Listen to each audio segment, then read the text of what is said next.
ரிஷபம் ராசி அன்பர்களே, இனிய வணக்கம்.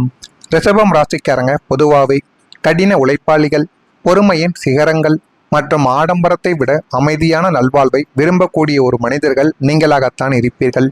ஆனால் உங்களது கடந்த கால பாதை எப்படி தெரியுமா இருந்தது? ரோஜா இதழ்களால் ஆனது கிடையாது.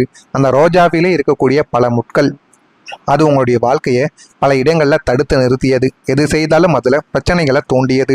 தொழிலாக இருக்கட்டும், உறவினர்களாக இருக்கட்டும், எல்லா விஷயங்களிலும் உங்களுக்கு முட்கள் போல முதுகில் குத்திய நபர்களும் உங்கள் பின்னாலிருந்து உங்களை ஏமாற்றிய நபர்களும் தான் உங்களுடைய வாழ்க்கைக்குள்ள இந்த செயல்களை எல்லாம் செய்து கொண்டும் இருந்தார்கள். ஆனால் நாளை வரக்கூடிய இந்த சஷ்டி விரத நாள், இந்த ஒரு நாளில் மட்டும் நீங்கள் முருகப்பெருமானை நினைத்து சில வழிபாடுகளை பண்ணணும். அதற்கு முன்பு இந்த ஒரு நாளில் நடக்கக்கூடிய விஷயங்களும் இதற்கு முன்பு நடந்த விஷயங்களையும் நான் கூறுகிறேன். அது உண்மையா பொய்யா என்பதையும் கமாண்ட் வழியாக தெரிவியுங்கள்.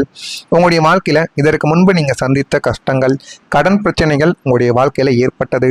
ரிஷபம் ராசியினர் பிறருக்கு உதவி செய்வதிலும் தன்னுடைய கௌரவத்தை காப்பதிலும் பின்வாங்காதவர்கள். எப்போதுமே நீங்கள் அப்படித்தான் இருப்பீர்கள். இதன் காரணமாகவே உங்களுடைய தகுதிக்கு மீறிய கடன்களை வாங்கி அதை திருப்பி செலுத்த முடியாமல் வட்டிக்கு மேல் வட்டி ஏறி தூக்கமில்லா இரவுகளை உங்களுடைய வாழ்க்கைக்குள்ள சந்திச்சிருப்பீங்க. ஆனால் இந்த ஒரு நிகழ்வு எப்படி ஏற்பட்டது, எதனால் இப்படி ஏற்பட்டது, இதற்கு பின்னால் காரணங்கள் என்ன என்று தெரியாமல் நீங்கள் முழித்து உங்களுடைய வாழ்க்கையவே இழந்த தருணங்களும் உங்களுக்குள்ள இருந்து கொண்டே தாங்க இருக்கும். இரண்டாவது, வேலை விஷயத்துல ஒரு தாமதம். இன்று நடக்கும், நாளை நடக்கும் என்று நீங்கள் ஆமலோடு எதிர்பார்த்த பதவி உயர்வு, புதிய வேலை வாய்ப்புகள் அல்லது வெளிநாட்டு பயணங்கள் என அனைத்துமே கைகூடும் நேரத்தில் தள்ளி போய் கொண்டே தங்க இருக்கும். உழைப்பு உங்களுடையது, ஆனால் அங்கீகாரம் வேறு யாருக்கோ சென்றிருக்கும். இதை நீங்களே எதிர்பார்த்திருக்க மாட்டீங்க. நீங்கள் எதிர்பார்க்காத ஒரு விஷயமாகத்தான் இது உங்களுடைய வாழ்க்கைக்குள்ள இன்னும் இருந்து கொண்டுமே தான் இருக்கும். மூணாவதா, உங்களுடைய உறவுக்குள்ள ஒரு சிக்கல்கள். நீங்கள் அகம் குளிர்ந்து காட்டிய அன்பை மற்றவங்க தங்களுக்கு சாதகமாக பயன்படுத்தி கொண்டிருப்பாங்க. அதை நீங்களே நினைத்து பார்த்துருக்க மாட்டீங்க, இதெல்லாம் என்னுடைய வாழ்க்கைக்குள்ள நடக்கும் என்று. ஆனால் நீங்கள் நினைக்காத சில விஷயங்கள் உங்களுடைய வாழ்க்கைக்குள்ள நடந்து அது இன்னமும் கவலைகளையும் கஷ்டங்களையும் உங்களுடைய வாழ்க்கைக்குள்ள தேடி கொடுத்து கொண்டே தாங்க இருக்கு. குடும்பத்திலோ அல்லது வெளி வட்டாரத்திலோ உங்களை புரிந்து கொள்ளாமல் பழிச்சொற்களை சுமத்திய போது உங்களுடைய மனம் ரணப்பட்டிருக்கும். ஏன் இப்படி நடக்கிறது, இதற்கான காரணங்கள் என்ன என்று தெரியாமல் நீங்கள் மனதிற்குள்ள வைத்து அழுத நாட்களும் உங்களுடைய வாழ்க்கைக்குள்ள இருந்து கொண்டே தாங்க இருக்கும். போதுமான அளவுக்கு எந்த உறவும் என்னுடன் இருக்க மாட்டேங்கிறார்கள், பாதியிலே வந்து பாதியிலே போய்விடுகிறார்கள் என்கிற ஒரு மனக்கவலைகள் உங்களுடைய வாழ்க்கைக்குள்ள இருந்து கொண்டுமே தான் இருக்கும். அடுத்ததா, பண இழப்பு. யாரை நம்பி பணம் கொடுத்தீர்களோ அவர்கள் உங்களை ஏமாற்றி விட்டு சென்றிருப்பார்கள். அல்லது தவறான சில திட்டங்களில் முதலீடு செய்து கஷ்டப்பட்டு சேர்த்த பணத்தை இழந்து கை காட்டி நின்ற சூழல் உங்களுடைய வாழ்க்கைக்குள்ளே ஏற்பட்டிருக்கும். ஆனால் பணத்தை சம்பாதித்தது நீங்கள், உழைத்ததும் நீங்கள், ஆனால் முதலீடு செய்தது அந்த ஒரு மனிதர்கள். அவர்களை நம்பி நீங்கள் கொடுத்து பணமானது பறிப்போன நிலைமை உங்களுடைய வாழ்க்கையில் ஏற்பட்டிருக்கும். இப்பொழுது என்ன செய்வது என்று தெரியாமல் நீங்கள் முழித்து கொண்டிருக்கக்கூடிய நாட்களும் உங்களுடைய வாழ்க்கைக்குள்ளே இருக்கும். அடுத்ததா, மனவேதனைகள்.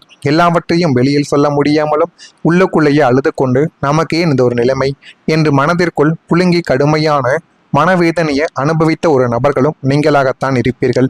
நான் இதுவரை கூறியது உங்களுடைய வாழ்க்கைக்குள்ள நடந்தவைகள் ஆமாவா இல்லையா என்பதை கமெண்ட் வழியா தெரிவியுங்கள். ஆனால் இனிமேல் நீங்க கவனிக்க வேண்டிய வெற்றிக்கான சில எச்சரிக்கைகள் இருக்கு. இதை மட்டும் உங்களுடைய வாழ்க்கைக்குள்ள நீங்க கடைப்பிடித்து பார்த்தீங்க அப்படின்னா இனிமே நாளை முதல் சஷ்டி விரதத்திலிருந்து உங்களுடைய வாழ்க்கையில நன்மைகள் என்பது நடக்க ஆரம்பிக்கும். முதலாவதான், உங்களுடைய பிடிவாதமே உங்களுக்கு பிரச்சனையை தேடி கொடுக்கும். ரிஷபம் என்றாலே காலை சின்னம். உங்களுக்கு இருக்கும் பிடிவாத குணம் சில நேரங்களில் நல்லதாக இருந்தாலும் உறவுகள் மற்றும் கூட்டுத் தொழிலில் அதுவே பெரிய விரிசலை ஏற்படுத்தலாம். சூழ்நிலைக்கு ஏற்ப வளைந்து கொடுத்து போவது உங்களுக்கு மிகப்பெரிய நல்லதை தேடி கொடுக்கும். இரண்டாவது, முதலீட்டில் உங்களுக்கு கவனங்கள் தேவை. அகல உழுவதை விட ஆழ உழுவதை மேல். அதிக லாபத்திற்கு ஆசைப்பட்டு முன்பின் தெரியாத திட்டங்களிலோ ஆன்லைன் வர்த்தகங்களிலோ அவசரப்பட்டு பெரிய தொகையை நீங்கள் முதலீடு செய்வது மிகவும் ஒரு முட்டாள்தனம் என்று தான் கூற வேண்டும். இதிலும் கொஞ்சம் கவனமாக இனிமே வரக்கூடிய நாட்களிலும் இருங்கள். அடுத்ததா, நண்பர்களிடம் எச்சரிக்கை. உங்களுடன் சிரித்து பேசிவிட்டு பின்னால் குழி தோண்டும் நிறமாறா நண்பர்கள். சிலரை நீங்கள் அடையாளம் காண வேண்டிய நேரம் இதுவாகத்தான் இருக்கும். ரகசியங்களை யாரிடம் பகிர்ந்து கொள்ளாதீர்கள். எல்லாத்தையும் உங்களுடனே வைத்துக் கொள்ளுங்கள். உங்களுடன் வைத்து கொண்டால் மட்டுமே எல்லாமே நல்லதாகவே நடக்கும். அடுத்ததா, உங்களின் அதிக உழைப்பு சோர்வை தேடி கொடுக்கும். நீங்கள் கடமைக்காக உடலை வருத்தி கொண்டு உழைப்பவர்கள். ஆனால் அது உங்களின் மன அமைதியையும் உடல் ஆரோக்கியத்தையும் கெடுக்க அனுமதிக்க கூடாது. உழைப்பிற்கு நடுவே ஓய்வு அவசியம். நம்ம உழைப்பது நம்மளுடைய 3 வேளை சாப்பாட்டுக்காகத்தான். ஆனால் அதுவே இல்லாமல் நீங்கள் உழைத்தீர்கள் என்றால் அந்த ஒரு உழைப்பே வேஸ்ட் என்று தான் கூற வேண்டும். இது உங்களுடைய வாழ்க்கைக்குள்ள நடக்கும். ஆனால் இனிமேல் உங்களுடைய வாழ்க்கைக்குள்ள நல்லது எப்படி தெரியுமா இருக்கும்? உங்களுடைய சேமிப்பு உயரும். வீண் செலவுகள் அனைத்தும் கட்டுக்குள்ள கொண்டு வந்து புதிய வழிகளில் உங்களுக்கு வருமானம் தேடி வரும். அதை நீங்கள் வங்கியில் சேமித்து வச்சீங்க அப்படின்னா உங்களுடைய சேமிப்பு கணிசமாக உயரத் தொடங்கும். குடும்பத்துக்குள்ள மகிழ்ச்சியானது பெருகும். கணவன் மனைவி இடையே இருந்த கருத்து வேறுபாடுகள் நீங்கி பிள்ளைகளால் பெருமை சேரும். வீட்டில் சுபகாரியங்கள் தங்கும் தடையுமின்றி நடக்கும். புதிய வாய்ப்புகள் உங்களை தேடி வரும். கடன் சுமைகள் எல்லாமே குறைய ஆரம்பிக்கும். இதெல்லாம் எப்போ? நாளை வரக்கூடிய இந்த சஷ்டி விரத நாள். இந்த சஷ்டி விரத நாளில் நான் சொல்லக்கூடிய இந்த ஒரு செயலையும் பரிகாரத்தையும் நீங்கள் பண்ணணும். இதை மட்டும் பண்ணிட்டீங்க அப்படின்னா உங்களுடைய வாழ்க்கைக்குள்ளே எல்லாமே நல்லதாகவே நடக்கும். நான் இதுவரை கூறியது உங்களுடைய வாழ்க்கையில் சரியாக பொருந்துதா இல்லையா என்பதை மட்டும் நீங்கள் கமெண்ட் வழியாக தெரிவியுங்கள். மறக்காமல் நம்முடைய ராசி பலன் சேனலுக்கு ஒரே ஒரு சப்ஸ்கிரைப் மட்டும் செய்து வைத்துக் கொள்ளுங்கள். வரக்கூடிய இந்த ஒரு தேதிக்கு பிறகு இந்த நாளை ஜூன் 20 சஷ்டி விரத நாள் பரிகாரங்களை நீங்கள் பண்ணணும். வருகின்ற ஜூன் 20 அன்று வரக்கூடிய சஷ்டி விரத நாளில் ரிஷபம் ராசியினர் வாழ்க்கையில் உங்களுடைய ஒட்டுமொத்த தடைகளையும் கரும வினைகளையும் நீக்குவதற்கான ஒரு பொன்னான வாய்ப்பு இதுவாகத்தான் இருக்கும். முருகப்பெருமானை நினைத்து நீங்கள் செய்ய வேண்டிய சக்தி வாய்ந்த 5 பரிகாரங்கள். முதலாவதான் முருகனுக்கு அரளி மலரை நீங்கள் சமர்ப்பிக்கணும்.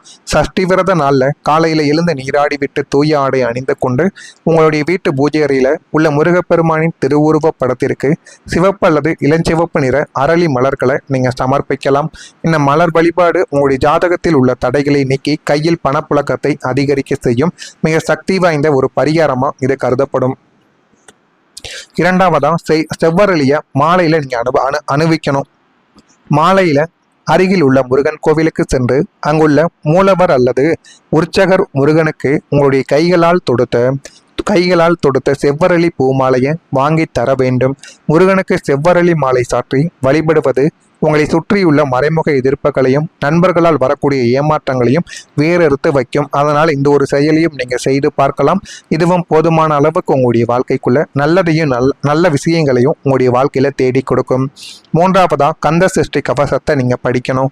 சஷ்டி தினத்தன்று காலை மற்றும் மாலை இருவேளையும் உங்களுடைய இல்லத்தில் அமர்ந்து மனமுருக கந்த சஷ்டி கவசத்தை முழுமையாக பாராயணம் செய்ய வேண்டும். படிக்க தெரியாதவர்கள் ஒலிக்க செய்து கேட்கலாம். சஷ்டியில் இருந்தால் அகப்பையில் வரும் என்பார்கள். கவசம் படிப்பதால் உங்களுடைய மனவேதனைகள் மறைந்து உடலுக்குள்ள ஒரு புதிய நேர்மறை ஆற்றல் பாய்வதை நீங்கள் உணரவா ஆரம்பிப்பீங்க. அடுத்ததான் ஏழைகளுக்கு உணவு தானத்தை நீங்கள் செய்ய வேண்டும். முருகப்பெருமான் கருணை கடல். அன்று மதிய வேளையில் வறுமையில் உள்ள ஏழைகளுக்கோ ஆதரவற்றோருக்கோ அல்லது கோவிலின் வாசலில் இருப்பவர்களுக்கோ உங்களால் இயன்ற அளவு சுவையான உணவு பொட்டலங்களை அன்னதானமாக நீங்கள் வழங்க வேண்டும். ஒரு ஜீவனின் பசியாற்றுவது உங்களுடைய கடந்த கால பண இழப்புகளையும் கர்ம வினைகளையும் நீக்கி உங்களை சேமிப்பின் உச்சிக்கு கொண்டு செல்லக்கூடிய சக்தி வாய்ந்த ஒரு செயலாக இருக்கும். ஐந்தாவதா கோவிலில் போய் தீபத்தை ஏற்றணும். மாலை 6 மணி அளவில் அருகில் உள்ள முருகன் கோவிலுக்கு சென்று அகல் விளக்குகள்ல நல்லெண்ணெய் அல்லது பசுநெய்யை ஊற்றி 6 தீபங்கள் நீங்கள் ஏற்றி 6 தீபங்களையும் மொத்தமாக நீங்கள் முருகப்பெருமானுக்கு வைத்து நீங்கள் ஏற்றி வழிபடலாம். அந்த தீப ஒளியை பார்த்தவாறு என் வாழ்வில் உள்ள வேலை தாமதங்களும் கடன் சுமைகளும் நீங்க வேண்டும் முருகா என்று பிரார்த்தித்துக் கொள்ளுங்கள். உங்களுடைய வாழ்வில் இருந்து இருளானது விலகி ஒளிமயமான எதிர்காலம் பிறப்பது உறுதி. நம்பிக்கை.